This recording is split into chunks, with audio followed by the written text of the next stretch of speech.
Hey guys, and welcome to the WWE Podcast Mailbag Show, where we answer your questions via email or voicemail, which is primarily the method you guys send me is voicemail.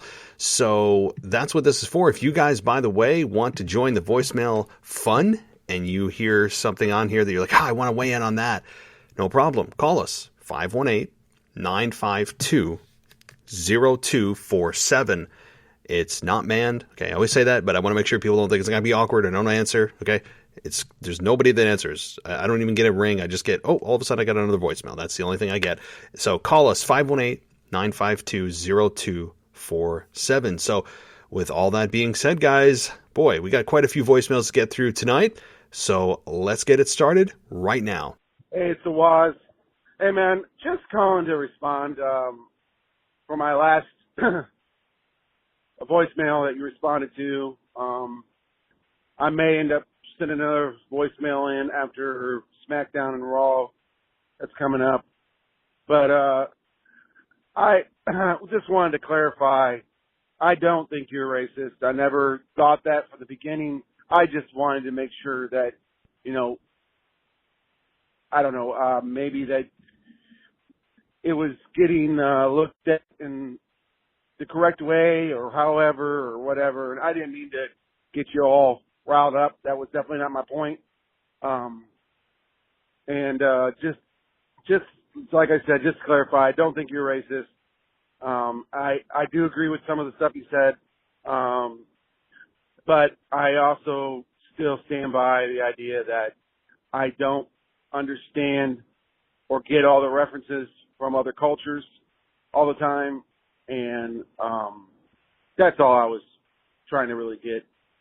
And maybe just to back off. But I get it. You think they're annoying. It doesn't matter who they are. If they're annoying, they're annoying. So, anywho, hope you guys have a great Christmas. If I don't send them a voice mail in before that, and a great New Year. God bless and Merry Christmas. Hey, Waz, I appreciate you calling in. And look, I mean, I'm not getting all riled up or offended or anything like that. It's always in fun conversation. And the thing is, when you talk about race today, everyone explodes, right? Like it's just this like, super sensitive topic. I get it. And I do appreciate it being brought up. It's just, it is something that probably should have been addressed given today's situation. I have no problem with that, and I didn't think that you called me a racist. If I gave that impression, that was not my that's not my take. So I apologize if I thought you accused me of that, or I accused you of that. That's not what I took away from it. But there are several white performers that I cannot stand their personalities.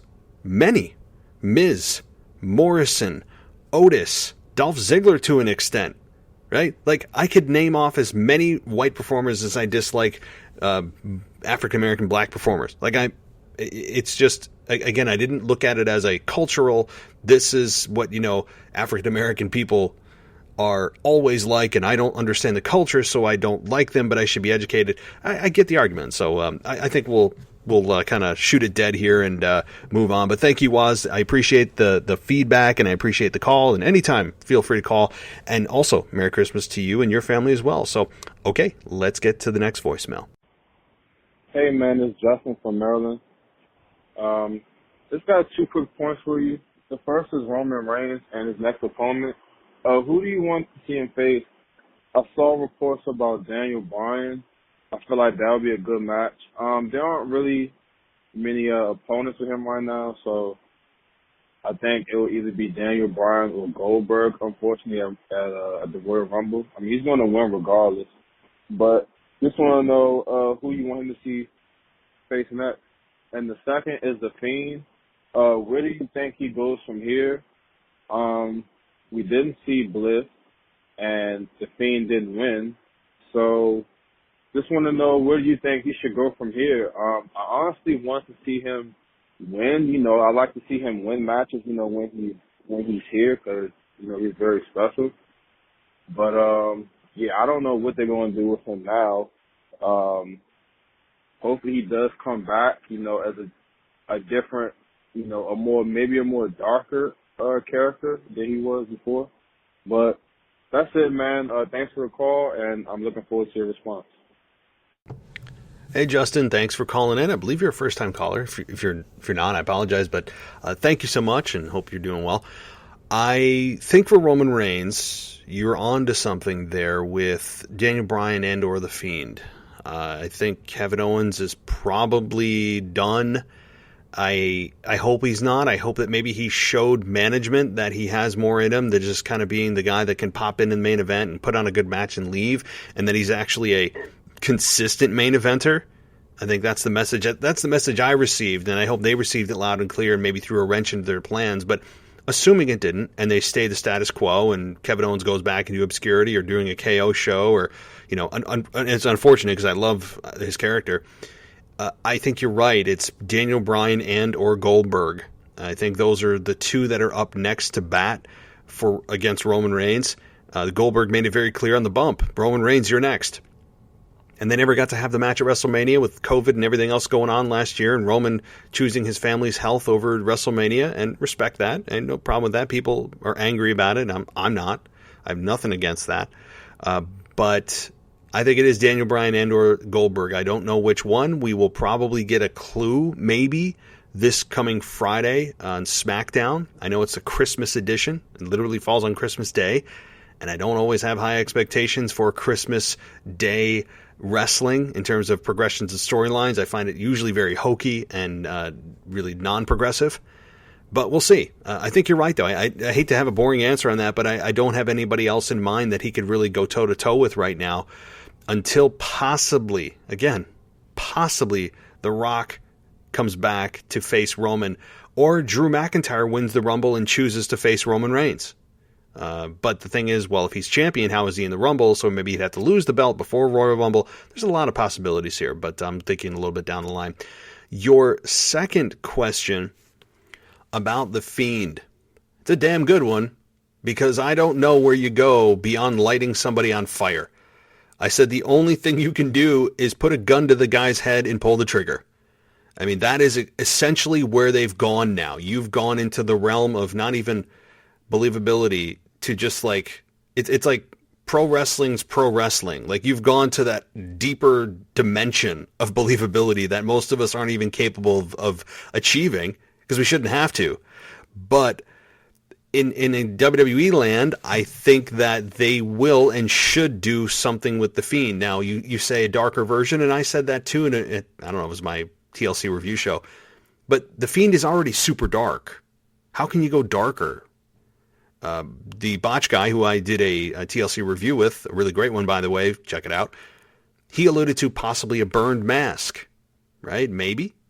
Alexa Bliss alluded to it on Raw, that he will be back and he'll be more, I don't know, despicable or evil than ever. I know I'm not using the right language, but she alluded to that. So certainly, I think we're both correct that there will be a darker version, if that's possible, of The Fiend. It's like saying there's a darker version of The Undertaker. Well, he's already the most extreme you can get. I mean, so I don't know. But that's what I think is going to happen, is The Fiend gets darker. The burned mask thing is cool. Maybe like some like burned skin looking type of mask would look pretty awesome. I don't know, but that is what I think. Okay, on to our next voicemail. Hey, it's Justin from Maryland again. I just called, but I thought about something else, and I wanted to run this by you. The Royal Rumble, what are your early predictions? Who do you want to see win?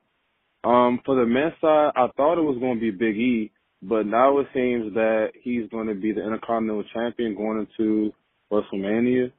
So I honestly don't know who could possibly win right now. Would you want to see Roman Reigns? Like how Brock Lesnar did last year, would you want to see either Roman Reigns or Drew McIntyre in the Royal Rumble? And then, whoever eliminates them, that's who they're going to face? Or, do you just want to see Roman Reigns or Drew McIntyre face separate opponents? That's it, though. That definitely just crossed my mind. So let me know what you think, and I'll talk to you soon. Oh, well, hey, welcome back, Justin. Boy, you're asking some tough questions, but good ones. Who is going to win the Rumble? Wow. Well, it's really, that's really tough, because does WWE, as you said, go the road of even if you're champion, you can be in the Rumble, which I think should be an exemption. You should not, if you are a world champion on either brand, should be able to enter the Royal Rumble, because it's like stealing a spot from somebody. It's just, it tells me that you have a lack of star power and you're just trying to get somebody into the Rumble and have your cake and eat it too, because you have them as champion, but they're also in the Rumble, and you couldn't make the decision of which one to go with, so you did both. I'm not a fan of that, but could I see them doing that this year? Yes, I could see Drew McIntyre and Roman Reigns in the Royal Rumble. I could. I don't think they'll go that road. They will probably introduce a lot of NXT talent in there, as they did last year and the year before. They'll have a good showing. I think NXT will have a good showing, and I think you and I are thinking in terms of Raw or SmackDown, and Big E is certainly a candidate, but could he be Intercontinental Champion and hold that till WrestleMania? Yeah. And take the real slow road with Big E? Absolutely. I love Big E, but I don't think he's ready for that spot. I don't, in terms of how they've presented him. Maybe they don't know what his serious character is going to look like yet. He can't be the goofy New Day knockoff. He's got to move on. He's got to evolve. So Big E, as it currently stands now, I think is months away from doing that. And he could have a SummerSlam moment. I think he could. So I just don't think Big E would be ready for a Royal Rumble win and then WrestleMania main event. I have my doubts, character-wise. So I love Big E. I hope he gets there. I just think it's a little bit too soon based on what they've done with him. You have Braun Strowman looming out there. You have AJ Styles looming out there. Again, guys, I'm going with non-champions, assuming they don't go with the craziness. Brock Lesnar is looming out there. Don't forget that he's still technically on the roster. I'm on WWE's page right now, and he is the guy that is still there. He's the guy that's still there. So, again, we also have to look at NXT. We have NXT guys out there. Bronson Reed, right? You have Adam Cole. You have guys that Austin Theory, I mean, not that Austin Theory could win, but my point is, there's NXT guys out there. Finn Balor, I know he's NXT champion, but there are people out there that are on the NXT roster that we should look at too, and not just Raw and SmackDown. But certainly, as we get closer to the Rumble, we will have a better idea. It's really tough 6 weeks out to see where they're going to go, what the championship pictures are going to look like, if they're going to allow champions into the Royal Rumble. What is that going to look like? Are they going to allow the person who wins the Rumble to choose either brand's champion to face? Because that's waffled back and forth over the last few years. They're never very clear about that.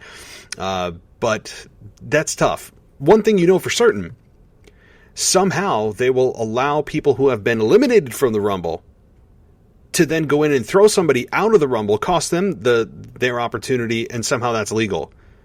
Doesn't make sense, because that person's already been eliminated. They are a non-factor. But nonetheless, it happens every year. Good questions, Justin. Thank you. Okay, let's move on. Hey, it's Brad from Pennsylvania. Just got out of work. I'm going to sit down and listen to your podcast with the botch guy right now. So before I even listen to you, I just wanted to give you a call and say I really enjoyed the pay-per-view last night. I think all the matches were really good. I enjoyed the Hurt Business winning, even though they keep poking around at them possibly breaking up for the last couple of weeks maybe, with the Cedric kind of being more of a him guy than the team guy. Maybe you could hit on that on your show or whatever, but well, no, your show won't come out till midweek. I keep forgetting about the mailbag, but anyway, I enjoyed the show last night, and having a couple months away from Charlotte Flair, I mean, my God, when she came back, she's just that much better than everyone else, in my opinion anyway. I mean, even when she did the moonsault off the top rope, that was botched a little bit. They were supposed to catch her. She lands on her feet, rolls it off, like it's nothing. She's just great. I mean, the two, I'll say two main events, because they were both main events. I thought they were both great. I mean, Roman Reigns is probably the best thing wrestling has going, period, right now. The Fiend, he was awesome. His selling actually fit last night and was so cool. Like, it wasn't even nothing to complain about. Every time he sold, I was like, yes, that's awesome. And then Randy, they protected the RKO. He lit him on fire. The only thing I was wondering is I hope that they're not going to, like, kind of do away with the Fiend for a little bit, because he got burnt, And before this 3 minutes hits here, which I know it's probably gonna, have you seen Braun Strowman on Instagram wearing a mask, kind of like Retribution? I really hope that it has nothing to do with Retribution. I'm sure his 3 minutes is about to be up, so just wanted to let you know I enjoyed the pay-per-view. I'm sure you probably did too, so I'm going to listen to your podcast now. Take it easy, man. Stay safe. Hey, Brad, good to hear from you. And yes, if you heard my show with the Botch Guy, you know him and I absolutely loved the pay-per-view. We really did. And I'm glad that you did as well. It was a very... It was a pay-per-view that overachieved big time. And it's because it's TLC. You don't have usually a whole lot of like excitement going into it. It's a very gimmicky...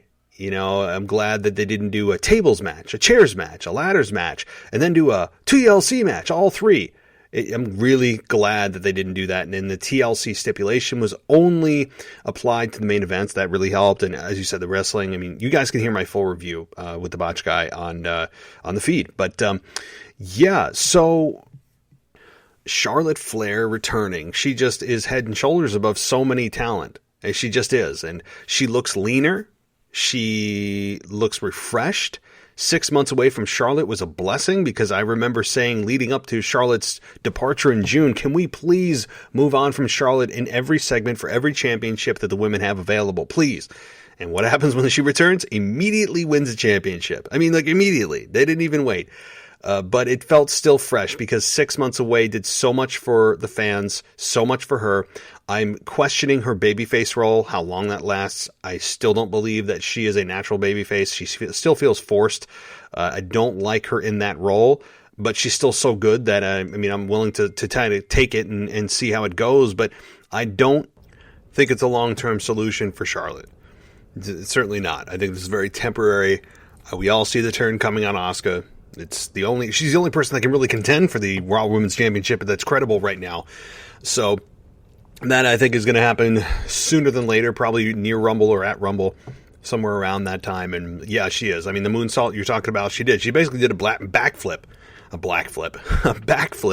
off the top of the rope and landed on her feet. I mean, she's just insane. So thank you for your comments and your feedback, and let's move on.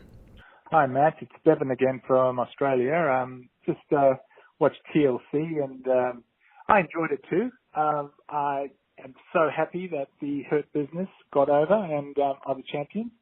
But I think mostly what I enjoyed too was, changing track a bit, the mailbag from last week. And just, this is wrestling, and I think it's got nothing to do, and I know this is hopefully what most people think too, and I hope so.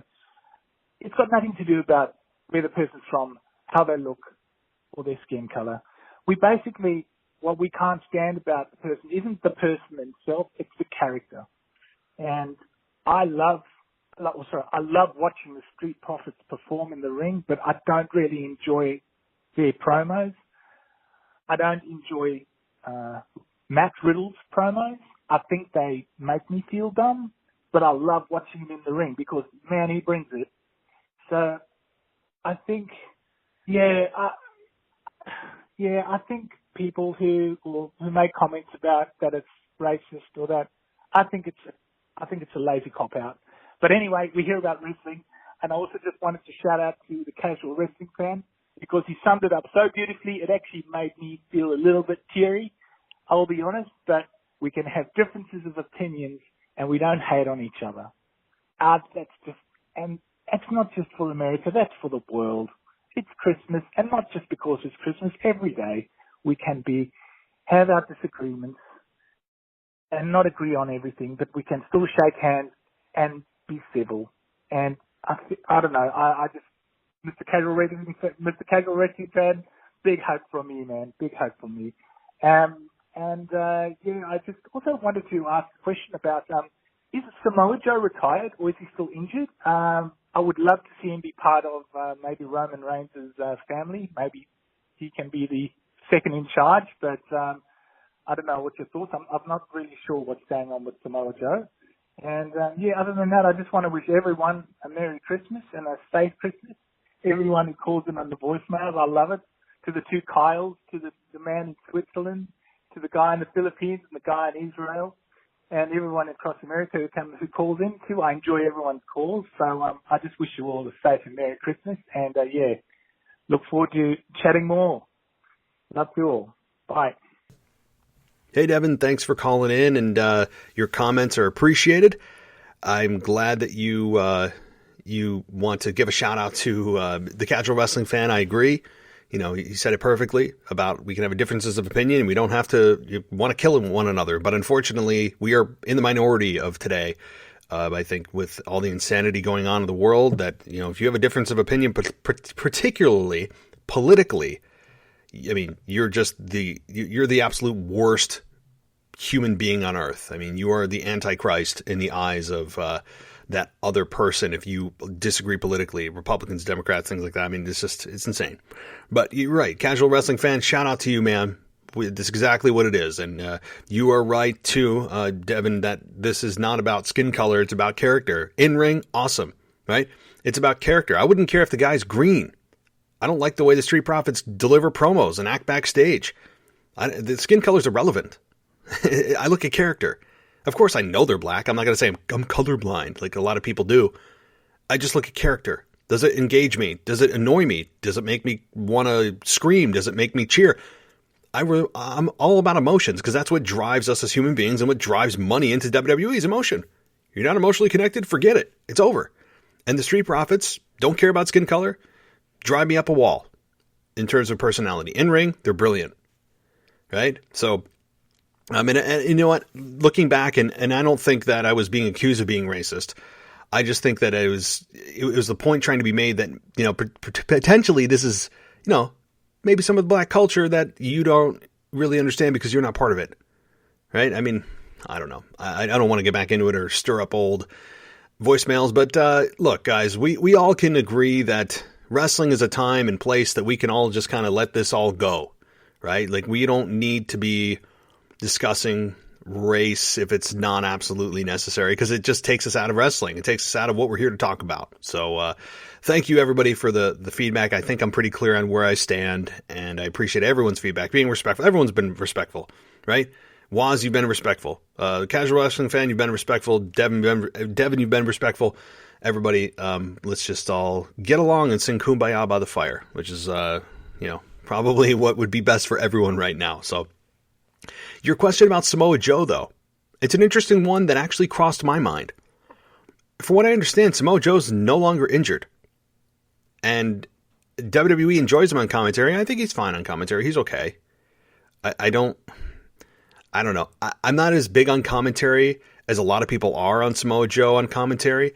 He's fine. You know, he's okay. I'm not a fan of his losing his mind every time Drew McIntyre does his headbutt and goes, "Give me a kiss." I don't. That's not my thing. He's okay. I'll leave it at that. He's not certainly the worst commentator to come along in the world. I enjoyed him in the ring way more. I enjoyed his promos way more than him on commentary.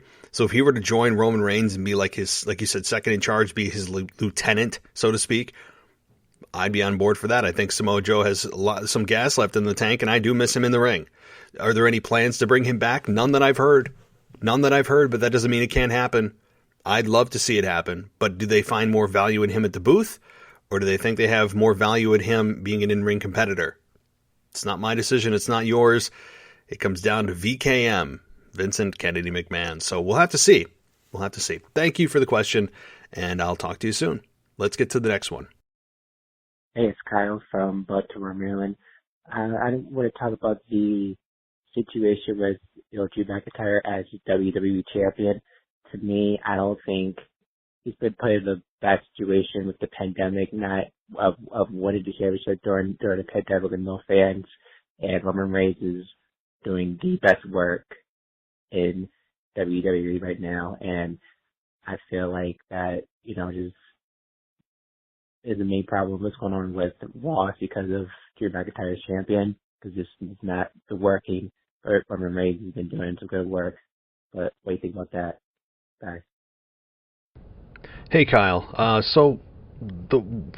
Correct me if I'm wrong, but from what I understand, you're saying that the reason that the Raw ratings are down is because Drew McIntyre is champion, and the reason that SmackDown isn't as low is because Roman Reigns is champion. Uh, so, I mean, I think that's a little unfair to put it on Drew McIntyre. I mean, Drew McIntyre is just kind of a man of circumstance. He's not yet a real household name. But if you weren't going to put the championship on him, who are you going to put it on? Randy Orton? Randy Orton is a guy that doesn't need the belt at this point. I don't think anyone was arguing for him to become champion simply for the fact that him become champion to raise the ratings. I was a fan of him becoming champion simply because he was a great heel. I sat here for weeks and talked about that, but for Drew McIntyre to be the guy that you're going to put the blame on for low ratings, I think is a little. I mean, I don't think that's fair to Drew McIntyre because there's so much else to the product than Drew McIntyre, especially on Monday Night Raw where you have 3 hours to fill and about 20 minutes of it is Drew McIntyre. He's not woven throughout the show. You want to talk about people woven throughout the show? Look at the Miz and Morrison, like the most obnoxious, not in a good way, characters on the show, and opening the show constantly with Miz TV or the Dirt Sheet. Is that really drawing viewers? Plus, this week, the show is actually up 11% from last week, by the way. But as compared to the same week last year, the show was down 8%. So year to year, they're down, but is that because of the pandemic? I'd say yes. A big part of it probably is. So again, I mean, we have to look at this pandemic in kind of like an alternate universe. We don't know the true implications of what it's going to mean. We don't know exactly what is causing the downward spiral in ratings beyond. I mean, the biggest culprit is creative. A part of it is COVID. There's not a lot of fans, there are no fans there other than virtually, which is certainly better than the Performance Center. But I'm not sure I would put the blame on Drew McIntyre, who I think is excelling in every episode or every segment he has. I really do. He's sometimes given a crap. I mean, he's given crap. Like this past week when he was given crap to talk about do the whole Christmas Carol, 'Twas the Night Before Christmas garbage that he was spewed out, and he had to do the best he could, and he did. I mean, I'm never a fan of these holiday editions. And typically, don't forget, holiday seasons are usually almost always a downtime for WWE in terms of ratings. Almost always. Go look back. So you have the cycle of just holidays working against you for WWE. You have creative who have been kind of on a downslide as of late. You have the lack of big star power, and you also have COVID with no fans. So there's a lot of things working against it, and to put it on Drew McIntyre I think is a little unfair. So if I misheard you, Kyle, I apologize, but if I didn't, yeah, I mean, I don't know if I'd put it on Drew, but okay. Thank you so much, Kyle, as always. You're a regular listener, regular caller. I appreciate it. Let's get to our next voicemail. Hey, Matt. That's the casual wrestling fan here. How you doing? Just go over a couple points from this past week in wrestling. As you know, I love the Hurt Business. I love what they're doing with the group that deserve to be tag team champions. And also, I love the way they're kind of turning Cedric Alexander into a more ruthless and more aggressive person. Prime Cedric Alexander. I really like that. I think that's a good look. I don't know if that would cause dissension in the group, but he is becoming more aggressive, and I like that look on him. Number two, I got a general question for you. Do you think kayfabe in wrestling has died? Is that an art form, with social media, with these documentaries, or are they killing off kayfabe? I mean, as you know, back in the earlier days, that's something you didn't do. People like Ric Flair, The Undertaker, they lived their gimmick. You know what I mean? And I really don't know if wrestlers today have that same drive. But I want to know what you think about that. Also, we're 6 weeks away from WrestleMania, so I got a point question for you. Today, 6 weeks away from WrestleMania, from the Royal Rumble, excuse me, if you had to pick a winner today, who would you pick? Obviously, we don't know. That's a long time away. If you had to pick, give me a guess. And lastly, the caller last week, we talked about race. I'm an African-American male. As you know, I've been a strong proponent of the street profits. I never thought that you felt the way you felt because of race. And I'm not defending you or defending him. I'm just saying from my perspective, I never thought it came from race. I've always thought it came from a wrestling perspective and how you viewed it. I don't think the caller last week called you racist, or he just said in general that you might not like said wrestlers because of the coaches. And I don't think he's calling you racist, and nor do I think you're racist. So I just want to put that out there. But I hope you have a great rest of your week, and talk to you later. Hey, brother. Hey, how you doing, Mr. Casual Wrestling Fan? You bring up some good points.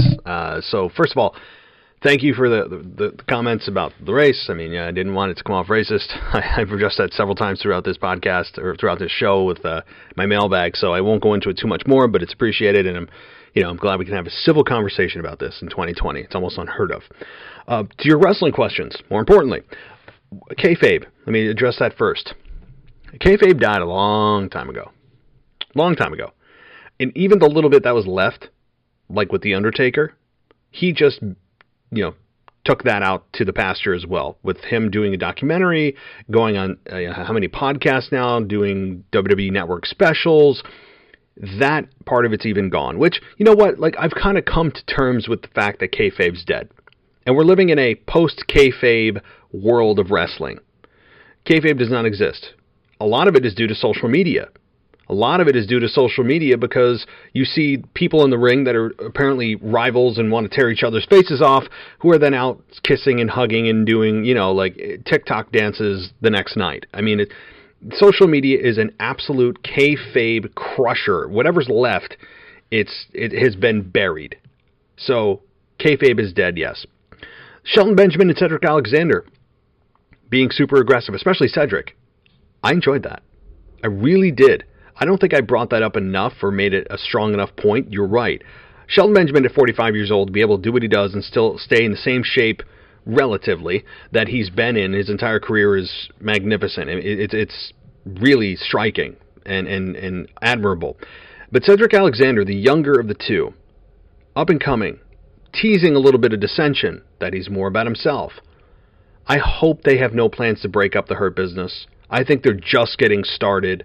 I hope there's no plans and it's just kind of like a tease and they're just trying to make Cedric into a star. I hope that's the case.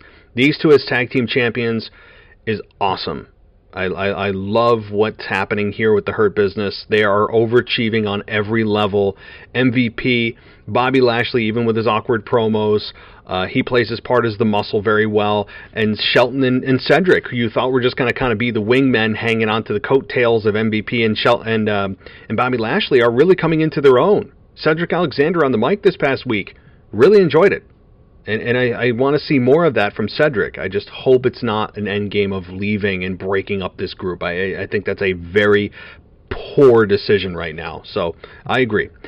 The winner of the Rumble, if I had to pick today, man, I just kind of this question earlier. Somebody asked me that. If I have a gun to my head, right, and someone said, pick a winner of the Royal Rumble 2021. Boy, I would probably go somebody from NXT, but that's an early call. I mean, you have, and specifically who? I don't know, Adam Cole. I'm really shooting here because there's not really been any clues. We don't know the makeup of the Rumble. We don't know who's even in it. It's really hard to tell, and we don't know if the champions are going to be allowed in it. If champions are allowed in it, that changes things. Does Drew enter and win and challenge Roman Reigns? Because they're crossing paths again. We've seen champions in it before. Brock Lesnar was WWE champion in it, and they put the title on the line. I mean, it's weird. It's weird. It's really hard to tell. I don't want to be picking somebody 6 weeks out. It's really, really difficult to pick somebody right now. I mean, NXT is going to make a big impact. Big E is out there. Braun Strowman's out there. AJ Styles. He's possible.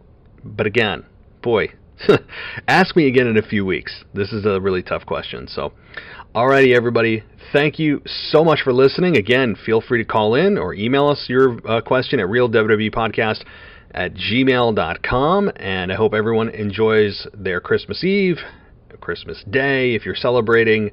And before you know it, the calendar will mercifully turn to 2021, which nobody in this world will be shedding a tear for. So, alrighty, everybody. Thank you so much. I'll talk to you next time.